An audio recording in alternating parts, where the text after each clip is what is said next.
Iran और United states के दरमियान जारी टेंस सूरत हाल के दौरान सीज फायर टॉक्स में अहम पेशरफ्त सामने आई है, जबकि पूरे मिडिल ईस्ट में लोग दोबारा जंग छिड़ने के खदशात के बाइस शदीद बेचैनी का शिकार है।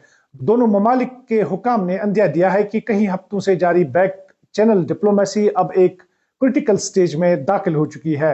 ईरानियन फॉरेन मिनिस्ट्री के स्पोक्स पर्सन इस्माइल बेगाई ने कहा है कि तेहरान और वाशिंगटन इस वक्त एक मेमोरेंडम ऑफ अंडरस्टैंडिंग तैयार करने के आखिरी मरहले में है।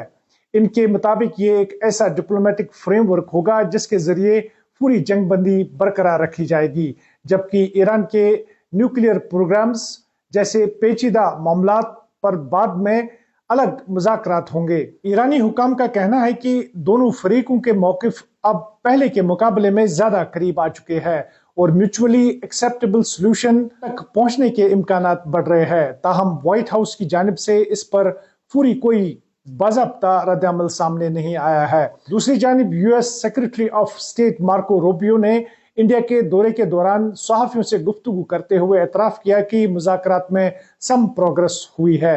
रूबियो ने कहा कि पस पर्दा डिप्लोमेसी मुसलसल जारी है और मुमकिन है कि जल्द अहम पेशरफ्त सामने आएगी। ताहम उन्होंने साथ ही ये भी कहा कि अगर मुज़ाकरात नाकाम हुए तो मिलिट्री ऑप्शन अब भी मेज पर मौजूद है।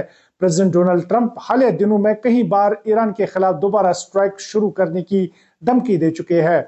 अमेरिकी जराये के मुताबिक वाशिंगटन चाहता है कि ईरान अपने न्यूक्लियर एम्बिशंस महदूद करे और एनरिच्ड यूरेनियम प्रोग्राम पर सख्त पाबंदियां कबूल करे। इधर ईरान ने भी सख्त लहजा इख्तियार किया है। ईरान के चीफ नेगोशिएटर और पार्लियामेंट्री स्पीकर मोहम्मद गालिबाफ ने कहा है कि सीज फायर के दौरान ईरानियन मिलिट्री को दोबारा मजबूत किया गया है। उन्होंने खबरदार किया कि अगर ट्रंप फुलिशली रिज्यूम्स वॉर तो अमेरिका के खिलाफ ईरान का रद्द-अमल पहले दिन से कहीं ज्यादा क्रशिंग और बिटर होगा। ये बयान तेहरान में Pakistani army chief field marshal Syed Asim Munir के साथ मुलाकात के दौरान सामने आया। पाकिस्तानी फौजी सरबराह ने हालिया दिनों में ईरान, कतर और दीगर रीजनल प्लेयर्स के साथ शटल डिप्लोमेसी में अहम किरदार अदा किया है ताकि सीज फायर को बचाया जा सके। जराये के मुताबिक कतर भी मीडिएशन एफर्ट्स में फाल किरदार अदा कर रहा है।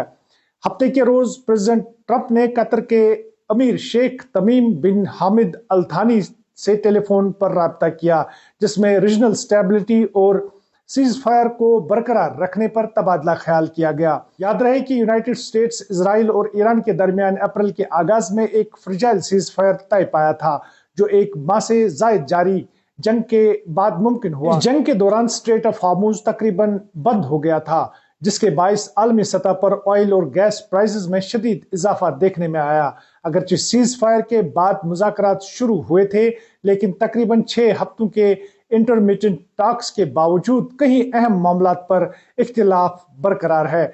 अमेरिका ईरान के न्यूक्लियर प्रोग्राम पर सख्त शराइत चाहता है, जबकि तेहरान सैंक्शंस, रिलीफ और जंग के मुकम्मल खात्मे की जमानत मांग रहा है। इस हफ्ते प्रेसिडेंट ट्रंप ने दावा किया था कि उन्होंने ईरान के खिलाफ एक वेरी मेजर अटैक रोक दिया ताकि डिप्लोमेसी को मौका दिया जा सके। ताहम कई मिलिट्री एनालिस्ट्स का मानना है कि मजीद एरियल स्ट्राइक्स भी ईरान को मुकम्मल तौर पर झुकाने के लिए काफी नहीं होंगे। जुमा के रोज Iranian foreign minister Abbas Araghchi ने यूएन सेक्रेटरी जनरल के साथ गुफ्तगू में अमेरिका पर एक्सेसिव डिमांड्स करने का इल्जाम लगाया। दूसरी जानिब ट्रंप ने एक ईरानी काउंटर प्रपोजल को टोटली अनएक्सेप्टेबल करार दिया था। सियासी माहिरीन के मुताबिक आने वाले चंद दिन पूरे मिडिल ईस्ट के लिए फैसला कुन साबित हो सकते हैं। अगर मुज़ाकरात कामयाब हुए तो खत्ते में बड़ी जंग टल सकती है, लेकिन अगर सीज फायर कोलैप्स हुआ तो दोबारा शदीद मिलिट्री एस्कुलेशन, ऑयल क्राइसिस और आलमी माशी बेचैनी पैदा होने का खतरा मौजूद है। फरदौस लाही, जेके न्यूज़ टुडे, श्रीनगर।